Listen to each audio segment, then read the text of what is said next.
Good morning. Coming through good? I can hear myself. It's a good sign. What's up? How's everybody doing? Good? I want to say hi to everybody online.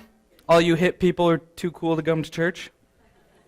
It's nice talking to some adults today. I'm usually talking to the kids, and they're a lot sweatier. So, there's a lot of distractions that go on. You know, it's going to be nice. But I will need some feedback because I'm used to them just screaming at me. So, help me out. Thank you. I can count on you, Belinda. Steve, step up your game. So, continuing our marriage series today. Ow. I got to not do that. I sprained my wrist. I took off my brace today. And, because I didn't want it to be on camera. But, got to not clap. Bad idea. So, we're continuing our marriage series today, looking at different couples in the Bible. We are talking about Abraham and Sarah today. How many of you guys know that marriages take faith? Raise your hand. Marriages take faith. If you didn't raise your hand, then you don't know what it's like to be married. How many know that living life takes faith? Raise your hand. So congratulations. This message is applicable to everybody in the room, whether you're married or not. Today we're talking about Abraham and Sarah. How many of you guys are planners? Okay, you're planners. How many people here are not planners? Chris, I know. So, you can always tell a planner by the way that they pack a suitcase or the way that they don't pack a suitcase, right? The way that they set their alarm clock before they go to bed, or if they don't own an alarm clock. It's a very clear indicator what side of the fence they're sitting on. Have you ever been to a party with somebody who is a planner? And you walk in the door and they hand you like an itinerary of the night, and they're like, here's a minute by minute of all the fun festivities. And you're like, okay. And then at the end of the night, they give you like a review, like survey that you have to fill out. Just let me know, what you want to change for next time, and take some food home with you. And then you have like the other party that like Steve throws on, and you show up and there's like a bowl of salsa and no chips. And you're like, all right. And he's like, oh, but I got goldfish crackers. You can just like dip them in. And you're like, all right. Or like, what? I'm just saying. Or like, they're like, let's play some cards. And they like take out their deck of cards and there's like half the cards missing. You're like, all right, well, you know what I mean? You're either a planner or you're not a planner, right? But I think in life, all of us try to plan out some things. Or if you don't like the word plan, you can at least interchange it with the word dream. So a lot of us have dreams of what life is going to be like.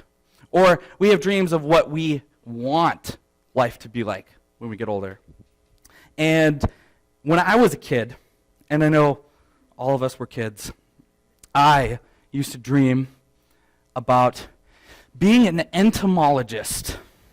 I used to tell people that when I was in elementary school because it sounded really awesome, because it was a huge word that I didn't know how to spell, and I could pronounce it. So I can't spell it. I was homeschooled, so you can blame my mom. Just saying. No, I was terrible at spelling, like my whole life. I still am. Michaela writes everything for me. That's why I type. So, when I was a kid, I wanted to be an entomologist. If you don't know what an entomologist is, it's somebody who studies bugs. I used to go around and tell people, like, I'm going to be an entomologist. And they're like, you're a really cool little kid that you know that. And they're like, what is it? I study bugs. I definitely don't do that now, but that's what I told people. I think a lot of us, had a dream when we were a kid of what we wanted to be when we grew up. And we all have plans. Ladies, you guys plan about your wedding day. You plan about maybe what your perfect guy is going to look like. You clip out the the magazine pictures of Ryan Gosling and you slap them on your wall. Steve. Never mind.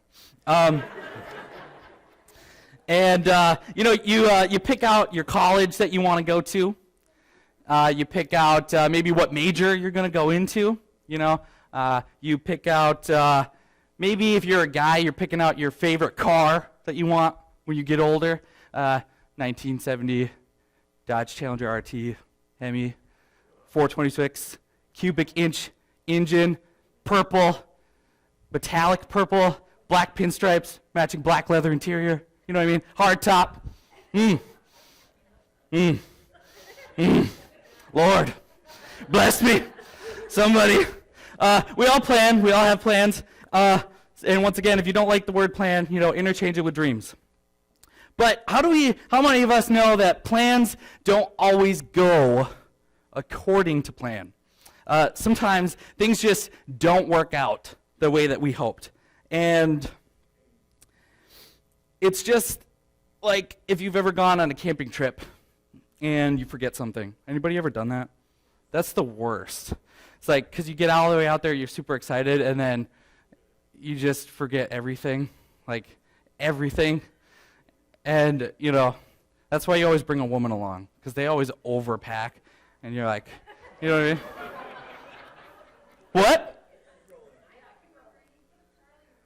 Well, roles can reverse. That's no problem. It's all good. Michaela overpacks. I underpack every time. So that's what works with us. How about those dreams that I talked about? Anybody go to college and change a major? Raise your hand. Anybody change majors halfway through school? Because you're like, you know what? I don't want to be a radiologist anymore. I'm going to be a veterinarian or something. It's like completely the other. I love animals. You just like completely change your major halfway through. Change schools. Maybe in general, you just don't feel like life went according to plan. I think if we're honest with ourselves, a lot of times when we look back at the shifts and changes of our life, there was a lot of things that happened that just weren't a part of the original plan. They weren't the things that we thought about when we were a kid. They weren't the dreams that we had when we were a child or as we got older. Changes and dreams and plans, they shift as we get older. Our priorities change. But we always are trying to think of, what's the next thing I'm going to shoot for? And a lot of times, those things don't always work out the way that we thought they would. We always experience this. So, first off, I thought I'd give you a little bit of background about myself, since this is the first time I've been able to preach in front of you guys. And also, fun fact, this is the first time I've preached in front of a church service. I've stuck to just youth, so a little nervous, but I think I'm doing okay. So, I want to talk to you guys about my story and Michaela's story and how we fit together. So, I moved a lot when I was a kid. My family moved all over the place. I'm on move after moving into our new house, number 12. So I've moved to 12 different houses in my lifetime. And with that comes this awesome personality. It just kind of, shapes me into who I am. I got to adapt and, change environments all the time. I'm like a chameleon. I met Michaela at church picnic in Escanaba when we moved there. And Chris was there, and Steve was there. And Chris introduced me to Michaela and her gaggle of women. There's 12 or 13 of them. Maggie's here. There's a lot. And then he introduced me to Steve, my other half. And we hung out all the time. And life was good. We were in high school, at least she was. I was homeschooled. I had friends in homeschool world. I had friends in the high school world, and we hung out all the time. We threw this party, the first time that Steve had ever thrown a party, and I was like, "Come on, man, we got to get to know all these girls." And he's like, No, no, no. And I was like, come on, it'll be fun. So, we invited everybody over to his house, and we had chips and salsa and mustard. We only had there was mustard. And we played Rock Band, Beatles Rock Band. Oh man, it was a good time.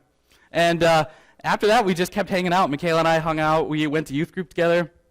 We were at winter retreat, and I popped a question. I was like, you know what? You, me? It wasn't that smooth. I was like, hey, we should give it a title. We should be together. And she's like, no. I was like, oh, okay. So I was like, you know what?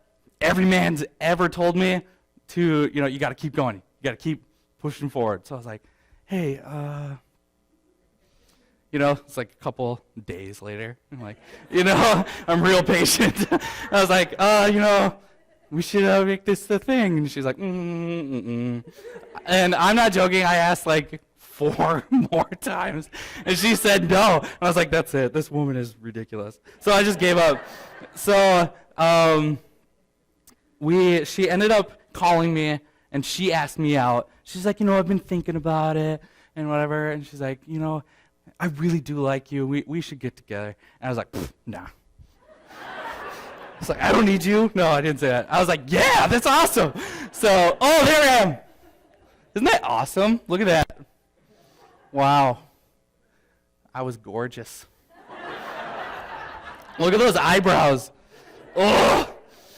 Michaela plucks them now. She's like, they look like mealworms. They're so gross. Anyway, in youth group, I definitely felt a call of God in my life. I definitely knew that I wanted to do something, and I wanted to get into ministry. I loved what Chris did. I loved the idea of being a youth pastor, talking to kids. I thought I could really do it. And Chris encouraged me a ton when I was a kid. Just said, I think you got a call in your life. I think you could do this. And I went to youth convention one time, which is in La Crosse, and your kids have gone there before. And it's like 3,000 screaming kids, and like you can feel the presence of God there. It's just awesome. And we're worshiping and everything. And the speaker comes up and is like, we got this school. It's not like a regular school. It's almost like a homeschool college. At least that's what it looked like, because there's like 6 kids there when I went. And he was like, it's really hands-on, and you don't got to be super smart. And I was like, that's me. And I was like, so, they were like, my dad comes up to me, he's like, I feel like you should probably go to this. And I was like, yeah, that's like 2 people, me and you. And then Chris was like, comes over, he's like, I think you should go to this. And I was like, well, I guess I should probably go. That's 3 people. And it was just a really cool call of God moment, 3 people all saying the same thing, like, you should do this. This seems like something you should do. Like, well, thank you, God. Clear direction. That's awesome. But that didn't really fit into the relationship plan very well. Moving to Milwaukee, going to school, and being apart from Michaela like that really sucked. It was really bad. We were like, right away, we'll just make it work. We'll make it work. There'll be no problems. We love each other. We know, it's just 2 years. It's like no time at all. It'll go by so quickly. And then it was like trouble in paradise. You know what I mean? It's like you plan, you think everything's going to be okay, and it's all just going to work out. I'm doing ministry. You get it. What I'm doing is really important, babe. But then it's like, oh yeah, she has feelings, and she needs to be loved too. It's not just me going to school.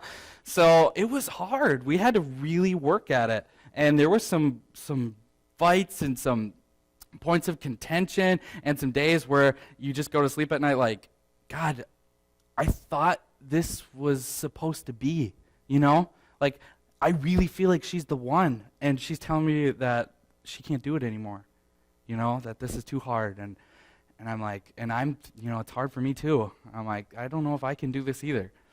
And we really had to pray through it and really, really buckle down. And there was a lot of things where we had to compromise. It helped. I did come back home a couple times to visit, and a few times where I surprised her, like once on her birthday and stuff like that. I know those moments really helped us get through. and we talked on the phone a ton. I was like, you hang up. No, you hang up. You know what I mean? So, my poor roommate, up all night long, that glow of my cell phone, in the room. He's like, shut up. Go to bed. I'm like, you shut up. Your girlfriend's here. Mine's like 2 hours away, 4 hours away. Yeah, so Trouble in Paradise. And they were like, you know what? You know what'll fix everything? All the relationship problems. You know what's just gonna smooth all of the wrinkles out? We're just gonna get married. That's just gonna fix everything. But you think like that sometimes. It's like, all your problems will disappear as soon as you get married. And that's what we look forward to. That's our next step. We're gonna get there. And then life got crazy. We had moved Michaela out of her parents' home into a place that I was going to move into later, and we didn't really do our research, and the place we moved into was a dump. And I was like, here you go, babe, here's your new place. And she's like, oh, it's lovely. And she painted all the walls. She is so awesome. She's such a hard worker. And she's like, she sees this pile of trash, and she's just like, we can make this work. And so she paints everything, makes it look good. And then the landlord sued us. And we had to go to court right before the wedding. Testing of the faith. Oh, it was good. It was real good. And Michaela lost her job. That was awesome. Right in the same time frame. It was like, you know what? Life just is not going the way we had planned. This is not going very smoothly. I went to ministry school. We're doing the right things. We're not living together before we get married. We're gonna wait till we get married. We're gonna plan this all out. We had a nice long year engagement. We're gonna budget our money and save up and be smart about all of this. We're taking all the advice we can get from other people, right? We're soaking it all in. Did premarital counseling with Chris, worked out all our problems, right? And then things were hard. We still had problems, but it all worked out in the end. We got a picture of us married, 2 of them actually. Some fantastic pictures. Isn't that the best picture ever? Better be. Paid a good, pretty penny for those pictures. And yeah, so pictures were awesome. That was the best day of our life. It was so good. Now we got a baby on the way. But we moved to a new town. So we moved here because I knew that God had a call in my life and I needed to get into ministry, right? I knew it. I knew I had to. And we move here, start ministry, and I work a full-time job at Investors Bank, and I do ministry during all the cracks of my time outside of Michaela and my family. And, we got a baby on the way. And we definitely, when you think about the plan, it was always, we could wait a couple years, to have kids and maybe travel and see the world. You have all these plans. And it was but some couples, they have a hard time, having kids, and we don't know what we're going to be. And, if it's God's timing, it's God's timing. Yeah, a week later. And it was like, oh, okay, baby. Super excited about my kid. Don't let that fool you at all. I'm very, very excited. Due date is coming up really quickly. And we have a picture of us now. There it is. Oh, how long has that been there? Pineapple shirt, that's my thing. So, our story of our life is kind of a series of trying to make decisions, try to make plans, have dreams, try to follow God, right? Feeling the call of God, trying to follow God. And help me on my time, by the way, Chris. So, hit me up if I'm going too long. Trying to follow God, doing the right thing, and it just wasn't working out all the time. There were struggles. There was things that weren't falling into place like we thought it would, right? Things weren't always awesome. And that's what I want to talk about with Abraham and Sarah and their story. God had a plan for Abraham and Sarah. If you want to pull up the verses, Genesis 12, 1, 2, and 3. This is the promise that God gave Abraham. The Lord said to Abraham, "Go from your country, your people, and your father's household to the land I will show you. And it says, I will make you into a great nation, and I will bless you. I will make your name great, and you will be a blessing. I will bless those who bless you, and whoever curses you, I will curse. And all the people on earth will be blessed through you. That is quite the promise. That is quite the call of God. Like, God is telling Abraham, you are going to be the father of an entire nation of people, my people. That's the dream I have for you. That's what you're on this earth to do. That's really cool. But you know he had to have the talk with his wife. Like, I don't know if you just heard that, but we better start cracking. You know what I mean? And they knew that they had to get up and go, and they did. In the beginning, like when it was really exciting and they were thinking about the plans that God had for them, they got up and went. They moved. They went to the place that God called them to without hesitation. It says that they picked up everything, all their belongings, and this wasn't a small, like, just a donkey and like a little trailer. Like, this was a huge party of people. He had a lot of people who followed him to this new land. I remember learning that in Bible school, and I never really thought about it that way. He had servants. He had livestock. He had stuff, lots of stuff. Picking up and moving like this was not easy. And there was like a couple thousand people or more that were moving along this road to this new place. And he went anyway. And they went up and got going. So, life doesn't always go as we planned, though. And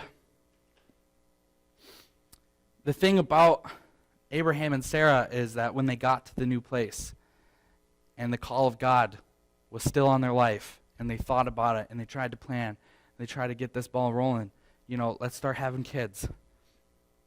Let's get this on the road, you know? And they found out that the call of God on their life and the plans that they had were very hard to follow. And with that comes fear. And with that comes the what if. And all of us have those moments of what if. All of us have those moments of fear. When things start going south. When things don't go the way we planned. And the first fruit of fear I want to talk about today, I've got 3 of them. First fruit of fear is that when fear comes and the what if comes, we let fear win. So, in Abraham's story, there was a huge famine in the land, and the economy tanked, and they needed food. They needed stuff, or they were going to die. So they're like, you know what we're going to do? We're going to go to Egypt because they got a ton of stuff, and we're going to ask them for some. And a lot of people were doing that in the area. They were flocking to Egypt. And when they were on their way there, I'm going to read this verse here. In Genesis 12:11 through 13, it says, and he was about to enter Egypt. He said to his wife Sarah, I know what a beautiful woman you are. When the Egyptians see you, they will say, that is his wife. And then they will kill me. But will let you live.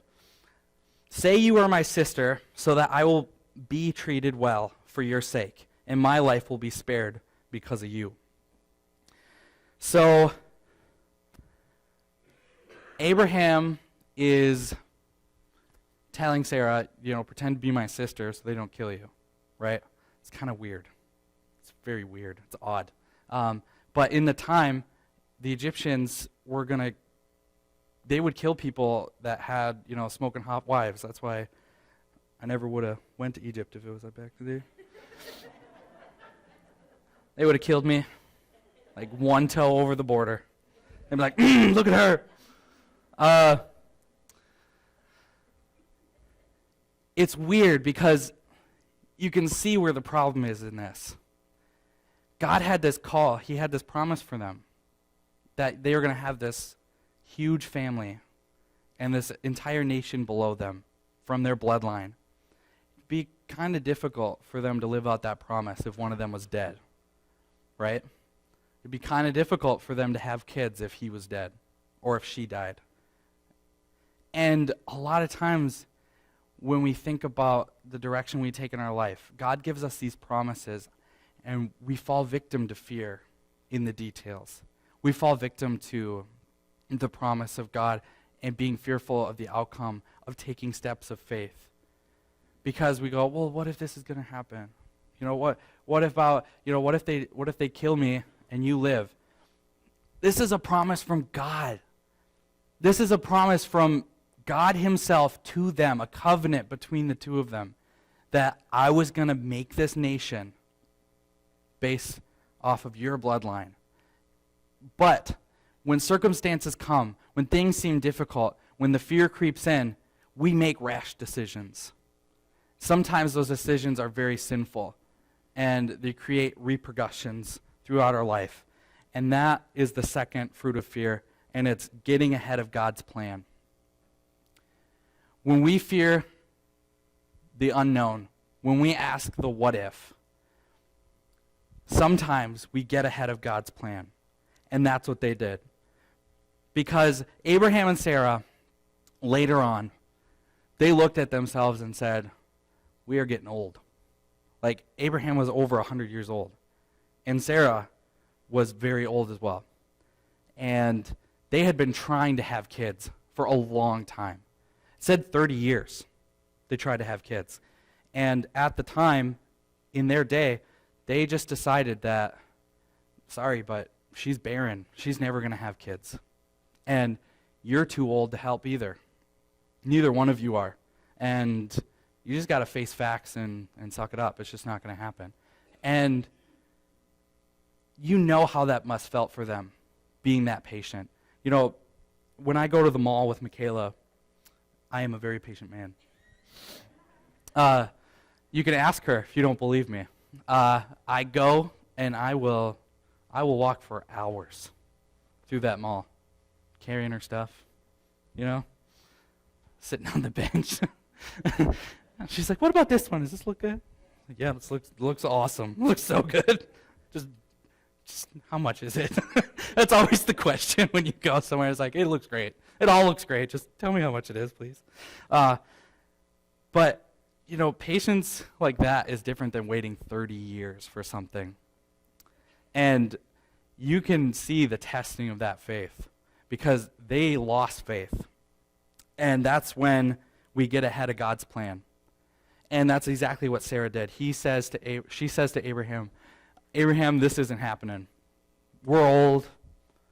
God forgot about us. This promise, I don't know, maybe we messed up along the way and it's just not going to happen anymore. You know what you need to do? You need to go and sleep with our servant Hagar, and she'll give you a kid. And I'm sure God will find a way. That's probably what he wants us to do. Like, that's smart. So he does. He listens to her because he's just as deep down depressed as she is.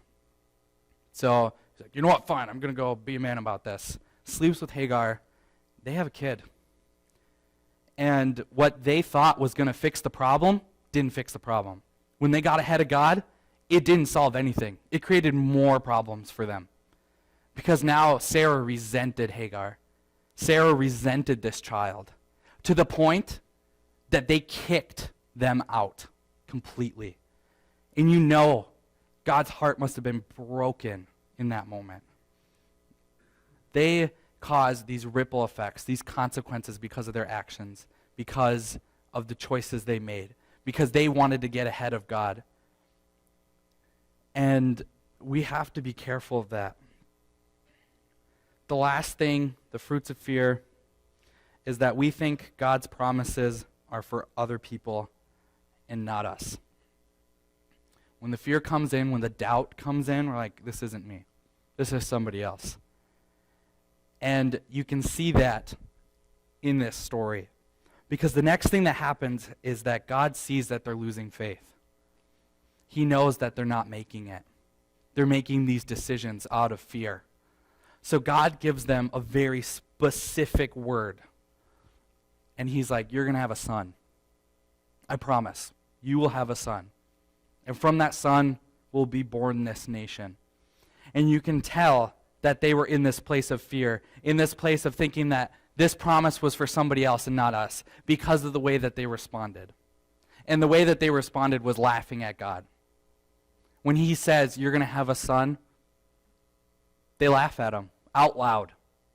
And the way that the Bible writes this, it's very disrespectful. Like, they just belly laugh, like rolling on the ground laughing, because they're like, look at us.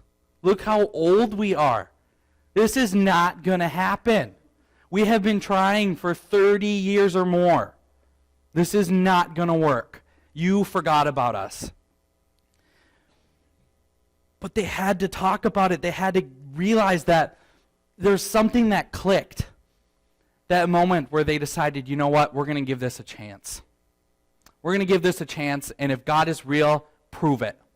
Right? Have you ever done that before where you're like, God, if you're real, make a goat fall from the sky right now. Like, we make these weird promises to God, but they were like, you know what? If this is real, make this happen. And they chose to keep going. And they had a baby boy. They had Isaac, their child. And from Isaac, brought that nation about.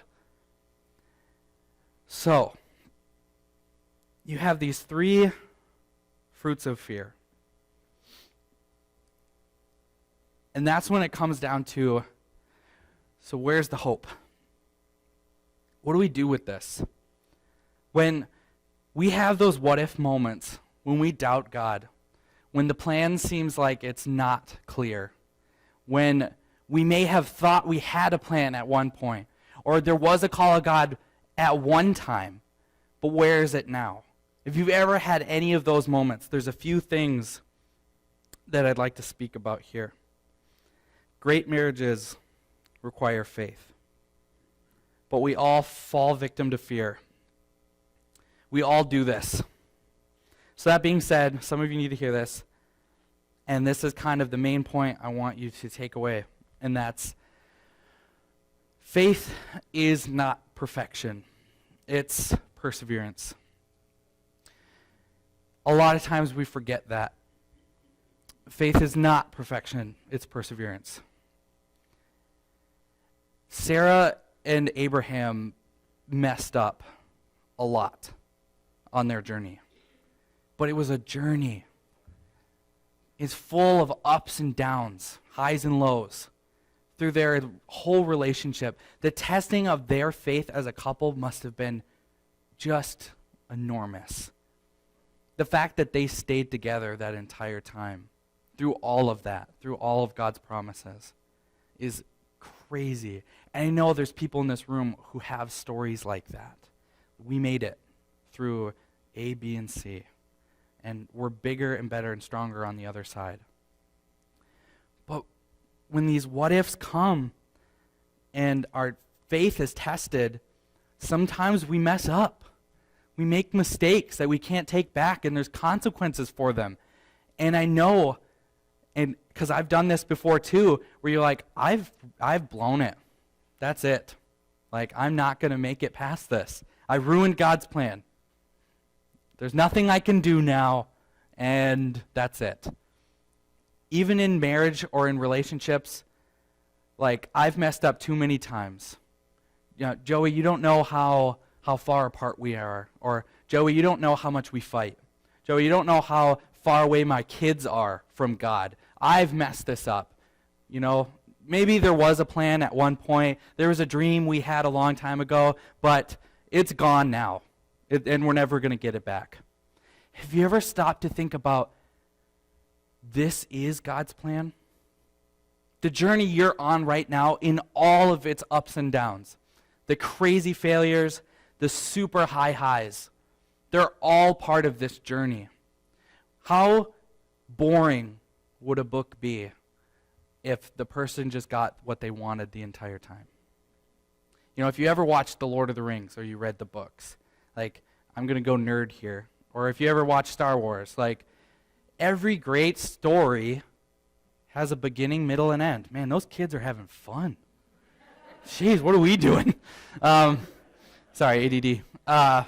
Every good pastor has ADD. I'm just going to tell you right now. So it's true, though. Like, we think that we've blown it and we're never going to get it back. But God does not call us to be perfect. He's perfect. That's the point of him. He's the perfect one so that we don't have to be. And that's why we say, we're playing from the win, not for it. He is the one that we get to rely on in these situations so that we can make it through. God calls us to be persistent. He calls us to have faith. And that's what faith is, and that's what Sarah and Abraham had. Jeff, if you want to come up.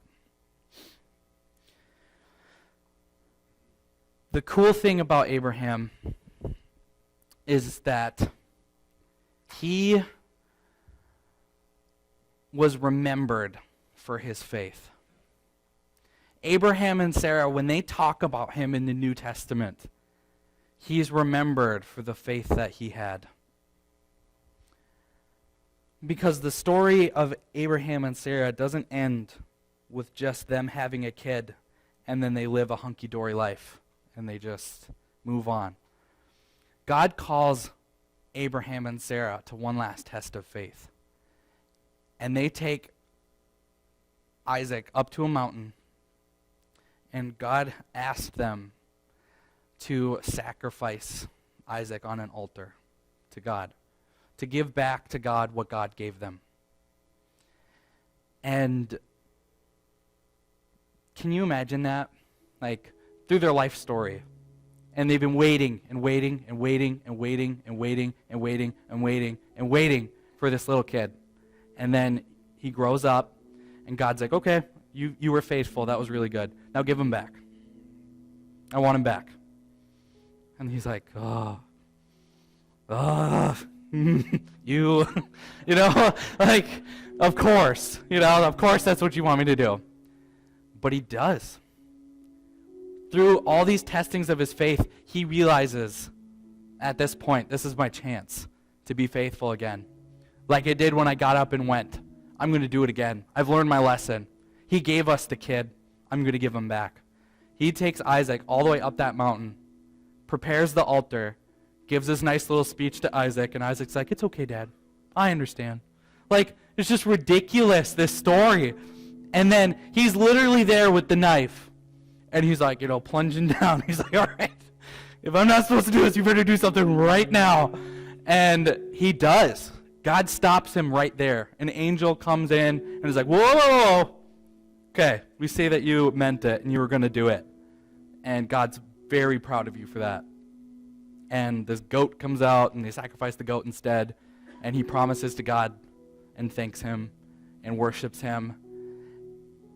And it's like, you read this story, and in verse Hebrews, this is in the New Testament, they talk about this story. Hebrews 11:17-18 says, by faith, Abraham, when God tested him, offered Isaac as a sacrifice. He who had embraced the promise was about to sacrifice his one and only son, even though God had said to him, it is through Isaac that your offspring will be reckoned. He is remembered in the New Testament as a man of faith. By faith, Abraham did what God told him to do. And that's because God calls us to be persistent in our faith, not perfect. So, just one last little story.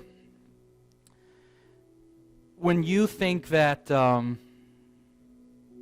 what's the point or what if or whatever, when you're in a moment of faith or when you're in the middle of a situation that just doesn't seem right, or like, why am I here? This doesn't seem like God. This doesn't seem like his plan. This doesn't seem like I'm where I'm supposed to be. The outcome of being persistent, the outcome of just being faithful and asking God, whatever in this situation, let your will be done. The outcome of that is that you get to see God move. the outcome of that is you get to see things that you never thought were possible. And those are the moments in your life that change you forever and change other people. And when we talk about living out your other 6 days, that's the practicality. That's what you take home. Is in the moments of ups and downs when you remain faithful and you do what you're supposed to do and you're persistent and you don't give up, you get to see things that you never thought could happen. And when I worked at CyberWorks in town, when I first moved here at this computer place, I didn't know what I was doing there. Like, I thought I fit in. I didn't know if I fit in. It didn't feel right. I knew I needed a different job. I knew I needed something to provide for my family. I wasn't making enough money. You know, those moments, it's like, God, you called me here. You gave me this job. I thought this was you, and it's just not working out, and what the heck? You know what I mean? And you start questioning, like, what am I doing? This is such a waste of time. And that's when you start either getting ahead of God's plan, or you start asking too many questions, or you make decisions that you regret, right? And I was like, no, there's got to be something here. There's got to be something here. And Ben was my coworker at CyberWorks, and we just built this relationship, and we invited him to our small group, and now he comes here on Sunday mornings, and he gave his life to Christ a couple weeks ago. And that's not like, oh, Joey, you're so awesome, because it's not about that. It's about when you are selfless, it affects other people. When you're persistent in your faith, you change the world. And that's what it's about. And that's what's so awesome about following God. So, worship team, if you could come up. I'm just going to pray for you guys, if you wouldn't mind bowing your heads, closing your eyes.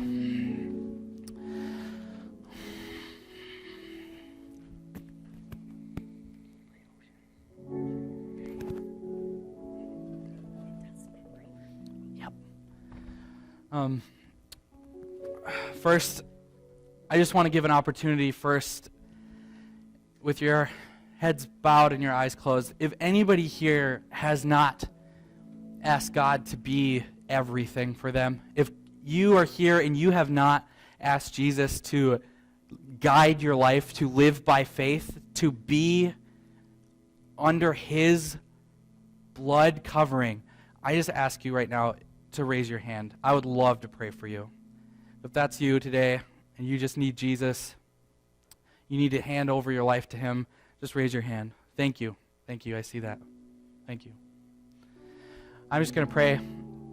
Lord, and pray with me if you raise your hand, God. God, we thank you. Thank you for what you did for me. Lord, I have messed up. I have made mistakes.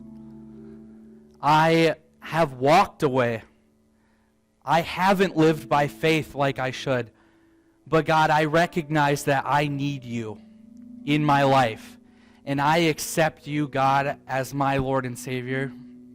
I accept you as the one who will take me forward from this point on. And I love you for that. And thank you for everything you've done for me. Amen. It's as simple as that. And with your heads bowed and your eyes closed, God, also just, if anybody's here and they feel like, you know what,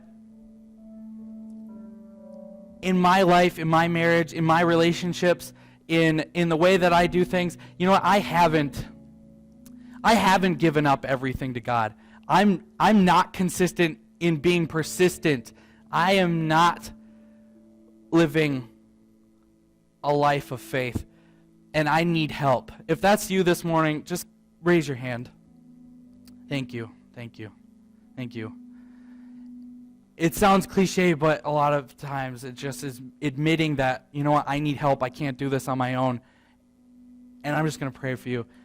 God, I just pray for everybody in this room who needs help to live by faith, that you would constantly remind them that it's not about perfection. It's about persistence. It's not about making all of the right decisions. It's not about just being the perfect Christian. It's about being faithful. It's about never giving up. It's about being persistent and following God and believing that he will do what he says he will do because he is God. And that's all it takes. And we thank you, God, for that. I pray for everybody here that they would just take that home with them and apply it to their life, God. And we thank you. Amen.